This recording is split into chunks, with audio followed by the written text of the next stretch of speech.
చట్నీ తయారు చేస్తున్నానండి. వాటికి కావాల్సిన పచ్చిమిర్చి, కొబ్బరి ఇవి కొద్ది బాగా వేగించుకోవాలండి. కొద్దిగా కొత్తిమీర,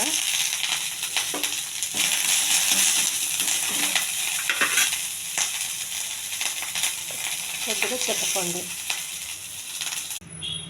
కొద్దిగా పుట్నాలు వేగించుకోవాలండి. దోరగా వేగించాలి. మొత్తం మిక్సీలో వేసానండి. కొబ్బరి, పుట్నాల పప్పు, ఒక పచ్చిమిర్చి, చింతపండు అంతా కలిపి.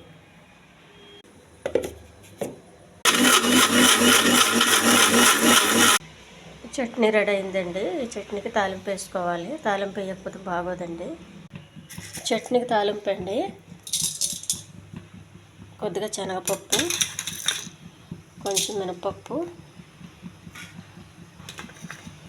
కొద్దిగా జీలకర్ర అండి, కొంచెం కరివేపాకు,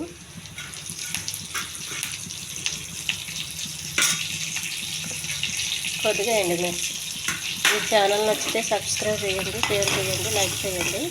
ఈ కొబ్బరి చట్నీ చాలా బాగుంటుందండి. పెసరట్టు బాగుంటుందండి ఎక్కువగా.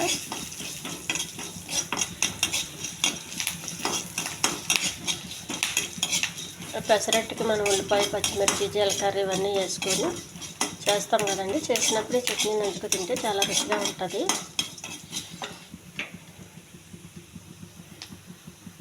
చట్నీ కొంచెం ఉల్లిపాయ వేయాలండి. మధ్య మధ్యలో చట్నీ నంచుకుంటాడు ఉల్లిపాయ తగులుతుంటే చాలా రుచిగా ఉంటుందండి.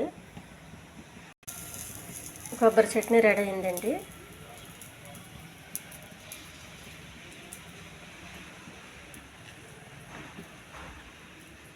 ఇలా మనం తాలింపు వేసుకొని ఉల్లిపాయ వేసుకుంటే టేస్ట్ చాలా బాగుంటుందండి ఇది.